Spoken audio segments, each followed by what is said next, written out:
You ever notice in your life that you are dealing with stress or different emotions and you are trying to combat it in ways that aren't really helpful?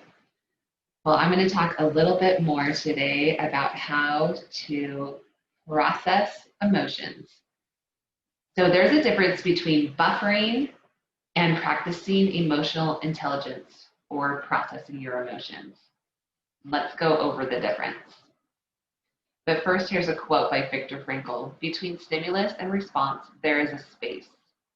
In that space is our power to choose our response. In our response lies our growth and our freedom. So, first, are you avoiding or embracing emotion? So, start thinking about in your life what are some of your compulsive behaviors, your buffering. So, maybe when you get stressed out or blasted, bored, lonely, angry, stressed, tired, excited, depressed, you start eating, or maybe excessive sleeping, maybe drinking, taking drugs, being overwhelmed, exercising, cleaning. You ever get stressed out, you start cleaning your kitchen. I actually do that sometimes. Gossiping, shopping, pornography, watching TV, worrying, swiping on your phone. You get stressed out, and all of a sudden you're like swiping, and before you know it, an hour has passed and you have done nothing but swipe on your phone.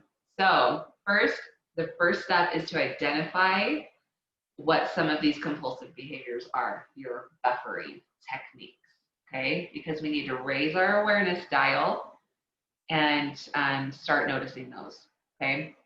And I think that it's good to note also that some of our buffering techniques are more healthy than others, right? So sometimes we go, well, I exercise when I'm mad at my spouse, so that's probably a good thing. So I don't want you to go in this space where, well, my buffering is good for me, so that's great. I'm just going to keep it. Because what I want for you is I want you to be able to process those emotions rather than buffering and exercise. You can process your emotions and feel a lot better and choose what to eat and clean your kitchen. So instead of just covering things up, pushing our emotions down, down, down, down until we have this giant pile that explodes, right? That's what a lot of us tend to do. So let's go into this a little bit more and kind of learn what we can do instead of buffering. Because when I learned this, I was like, oh my gosh, I kind of thought that that was the only thing that I could do was when I was stressed out to go to the pantry and eat all the goldfish crackers that were in there. There is a better way. So the better way is actually processing your emotions. And a lot of people avoid doing this because it's not that easy or fun, but it can be a lot easier and a lot more fun if you stay on top of it. So these are the 5 steps. We're going to go over each one. Number 1, name it. Number 2, locate it. Number 3, describe it. Number 4, shift it. And number 5, listen to it. So let's go through each one. So first, what you want to do is name it. If you can put a name to what you are feeling, then you are already going to be on the road of processing it rather than pushing it down. And sometimes there's subcategories. So these are the main categories: anger, sadness, fear, joy, sexual feelings, or creative feelings, basically. So let's say that you are in mourning. So that would be like a high way that sadness shows up for you. Or maybe you're just concerned. That's like a low manifestation of fear, whereas terrified would be a high manifestation of fear. Or with anger, you might just be bored. Boredom is a low manifestation of anger. So interesting. So I think the first thing you want to do is you want to name what the emotion is that's happening for you. Next, you want to locate it.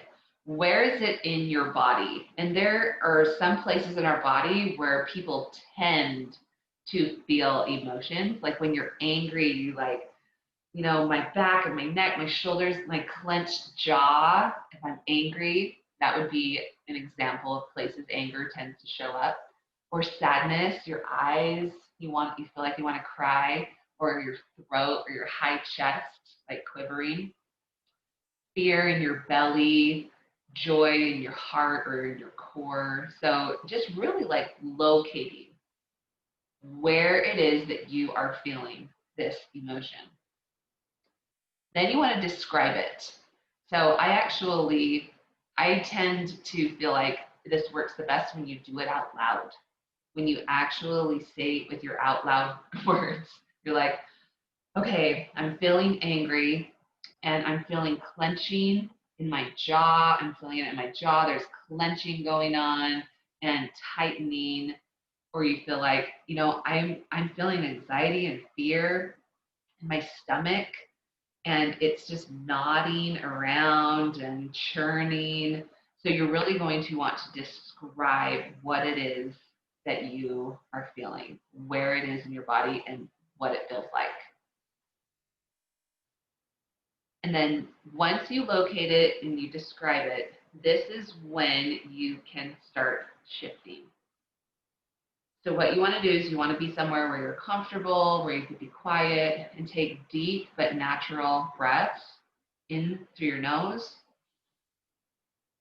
out through your mouth, like you're blowing out of a straw. And really just like engage, notice your body, notice especially that area where you're feeling that emotion. I want you to acknowledge it and let those thoughts pass without fighting them. So a lot of times people do this, they're like, oh, okay, go away, fear, go away, fear. That's not what you want to do. You want instead to allow that fear to be in your belly or allow that anger to be in your jaw and just keep breathing in and through it and accept that that is okay for you to have this emotion. And when you do this breathing, what you're going to notice is it shifts. Sometimes it shifts to somewhere else in your body. Like maybe you were really angry and then all of a sudden it shifts to your eyes. And you're like, wow, maybe I'm sad now. And you cry. Or it started in your stomach and goes to your throat and then it shifts out of your body. It's really a cool thing. And sometimes this can happen in even as little as a minute. And then the last step is to listen to it. So here's some questions.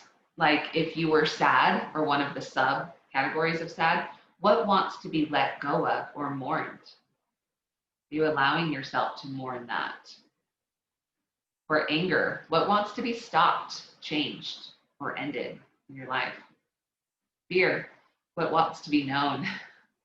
Sometimes it's the monster under the bed that is so scary. And when you pull up the, bed skirt, there isn't actually anything there. So what wants to be known in your life? Or joy, what wants to be celebrated?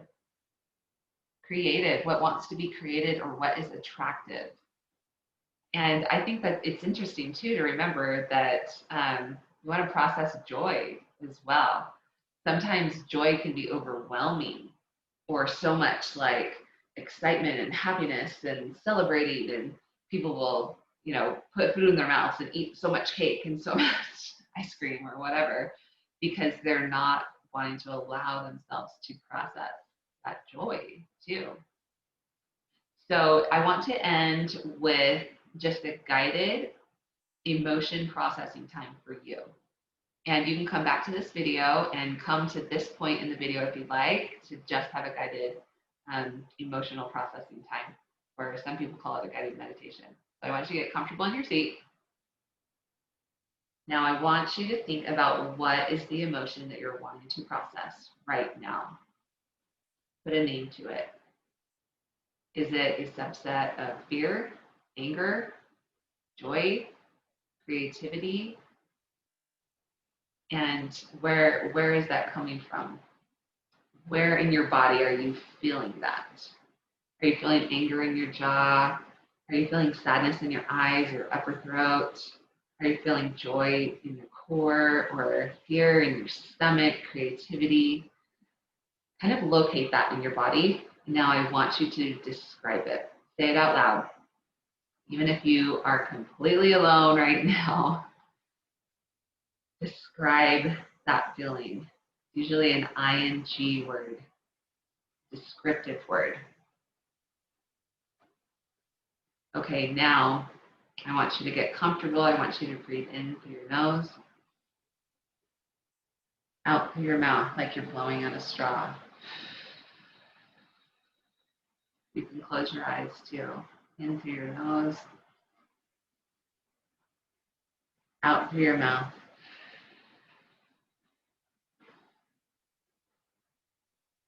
Allow that emotion to be there.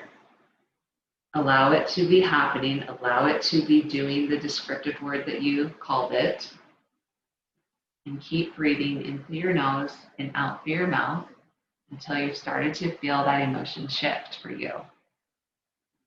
Now, sometimes it even helps to do something with your body, like shake your hands or stretch your arms up or make a noise like, ah, you're frustrated or you're angry, or scream into your pillow, or allow those tears to come in through your nose,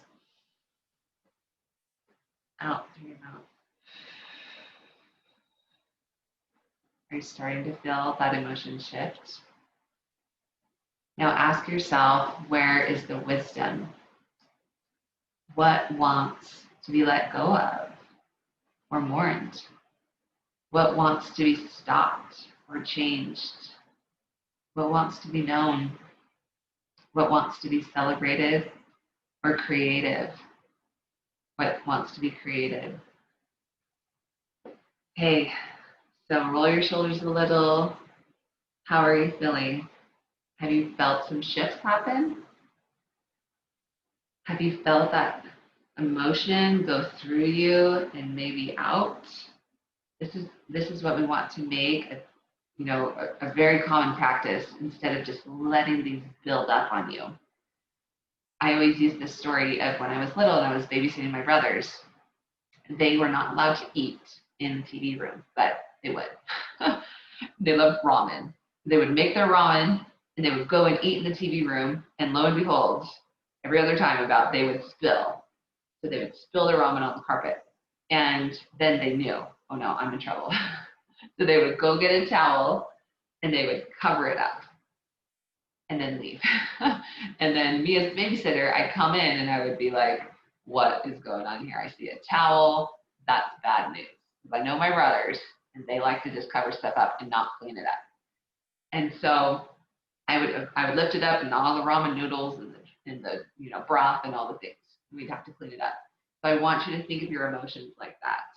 If we're just putting the towel on the ramen, we're not cleaning it up. But when we actually allow our emotions to be and process them through, then there's going to be a nice clean carpet there, a nice clean inner area to reside.